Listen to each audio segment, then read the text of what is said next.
পুরুষ, বিশেষ করে যুবা পুরুষ সম্বন্ধে সুহাসিনীর মন এতদিন এক প্রকার উদাসীন নিষ্ক্রিয় হয়েছিল। তাদের চালচলন, কথাবার্তা মাঝে মাঝে বৈচিত্র্যপূর্ণ ও কৌতুকবহ মনে হলেও কোনো দিনই এদের প্রতি একটা স্থায়ী আকর্ষণ সে অনুভব করেনি। জগতের অন্যান্য বহু কোটি প্রাণবন্ত জীবের মতো এগুলোকেও সে ভগবানের এক প্রকার সৃষ্টি বলে নিরুৎসুক চিত্তে ও বিনা আপত্তিতে স্বীকার করে নিয়েছিল।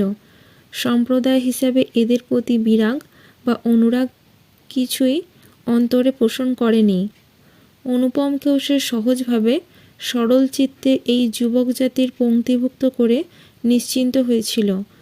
কিন্তু এতদিন পরে কিশোর নামক একটি যুবক এসে তার পূর্বধৃত সমস্ত ধারণা ওলটপালট করে দিল। সর্ববিষয়ে যুব সম্প্রদায়ের অন্তর্ভুক্ত এই লোকটাই যেন নিজের কোনো বৈশিষ্ট্যের প্রভাবে একেবারে শ্রেণীমুক্ত হয়ে পৃথকভাবে দেখা দিল।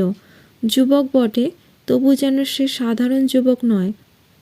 অন্যান্য সকলের সঙ্গে তার যেন মস্ত একটা স্বাতন্ত্র্য আছে।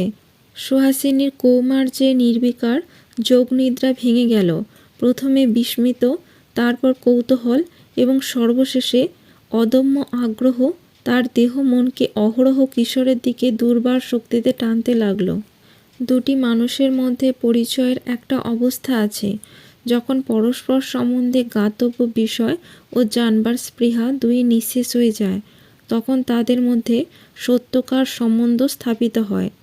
তা সে বন্ধুত্ব, শত্রুতা বা নির্লিপ্ততা যাই হোক, কিন্তু যেখানে তা হয় না, সেখানে জানবার তৃষ্ণা জ্ঞানের সঙ্গে সঙ্গে আরও বেড়ে উঠতে থাকে, কিছুতেই নিবৃত হতে চায় না।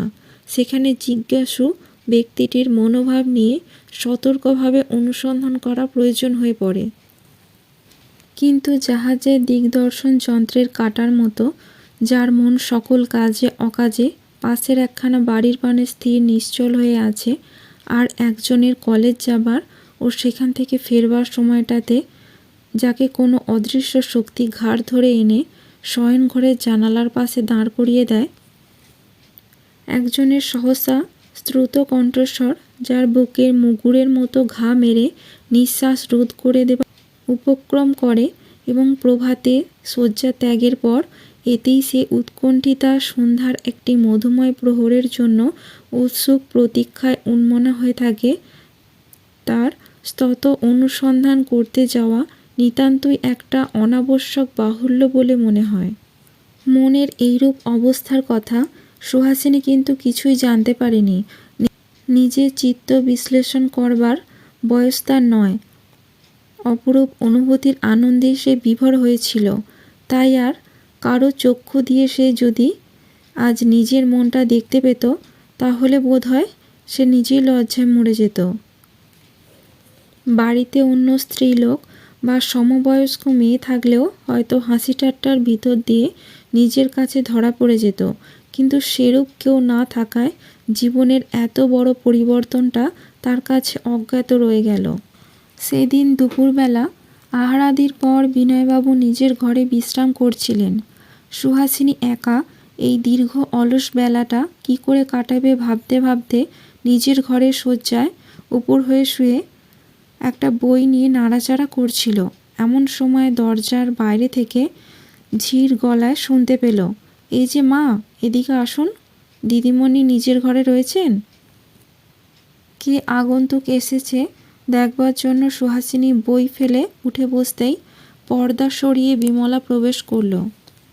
সাদা থান ও সেমিজ, মাথার চুলগুলো টান করে পিছন দিকে জড়ানো, গলায় কেবল ইষ্টক কবচযুক্ত একগাছি সরু সোনার হার।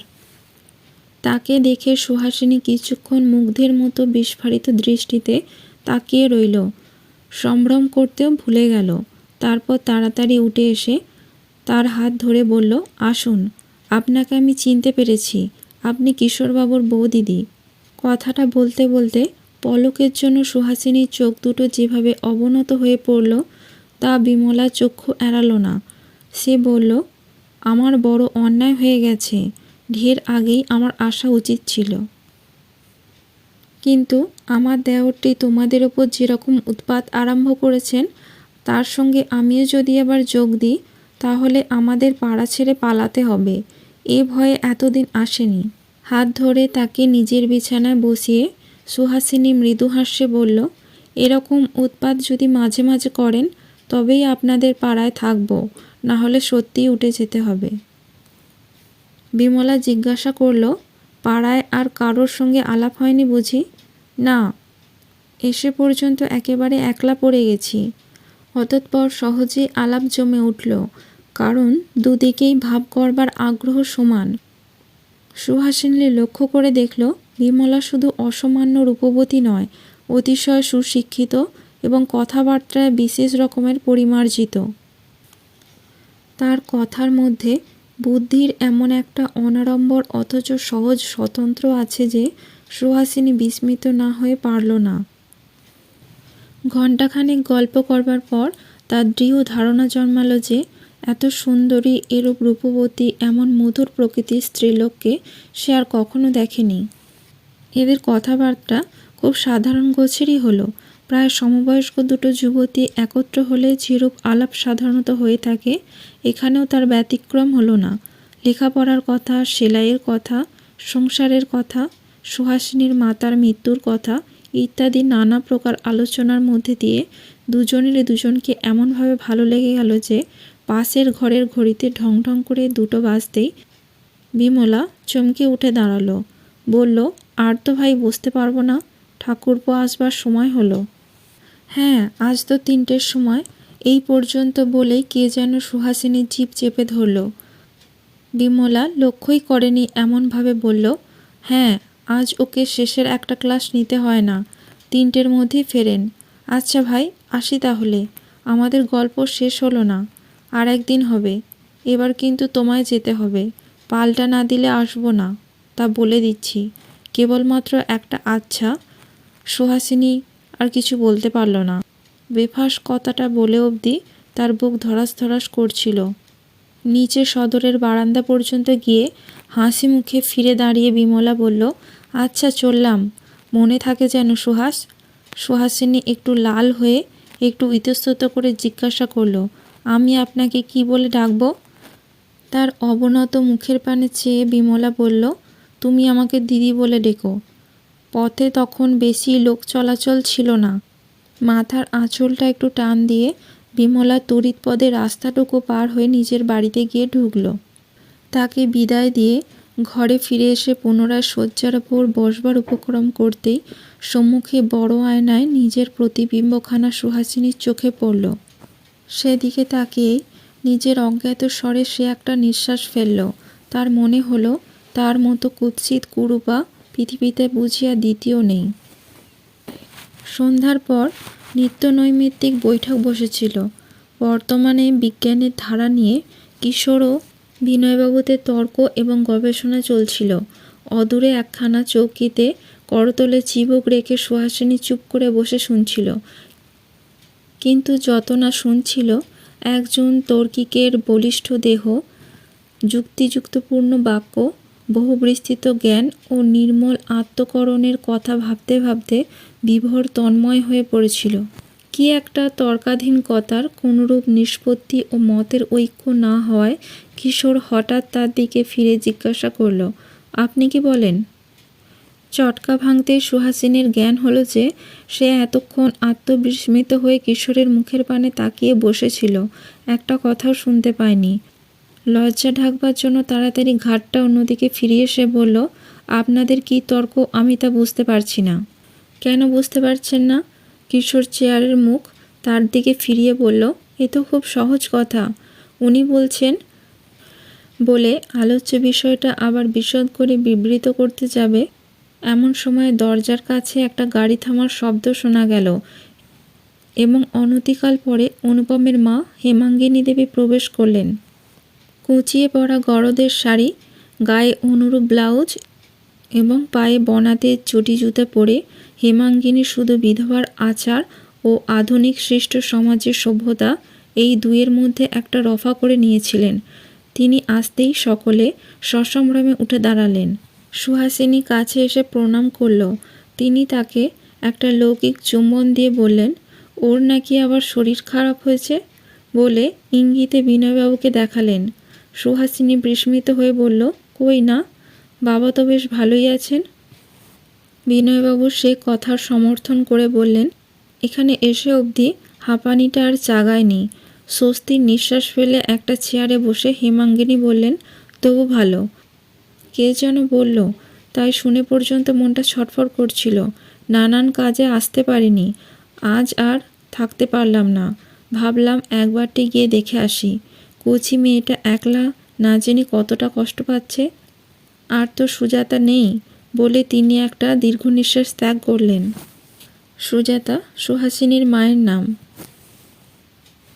এই সময় সম্মুখে কেউ দূরে উপবিষ্ট কিশোরের ওপর দৃষ্টি পড়ায় তিনি সুহাসিনীকে নম্র স্বরে জিজ্ঞাসা করলেন, চিনি চিনি মনে হচ্ছে, ছেলেটি কে বলো তো? নিজের ত্রুটি এতক্ষণে চোখে পড়ায় বিনয়বাবু তাড়াতাড়ি উঠে দুজনের পরিচয় করিয়ে দিলেন। কিশোর কপালে হাত ঠেকিয়ে নমস্কার করল। হেমাঙ্গিনী খুব জোরে হেসে উঠল, বললেন, আপনি কিশোরবাবু?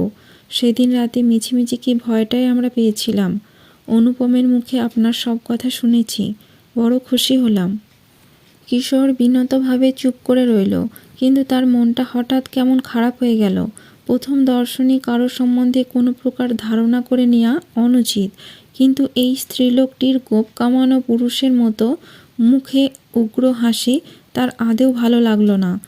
মনমরা হয়ে সে ভাবতে লাগলো, এর সঙ্গে পরিচয়ের সুযোগ না হলেই বোধহয় ভালো হতো।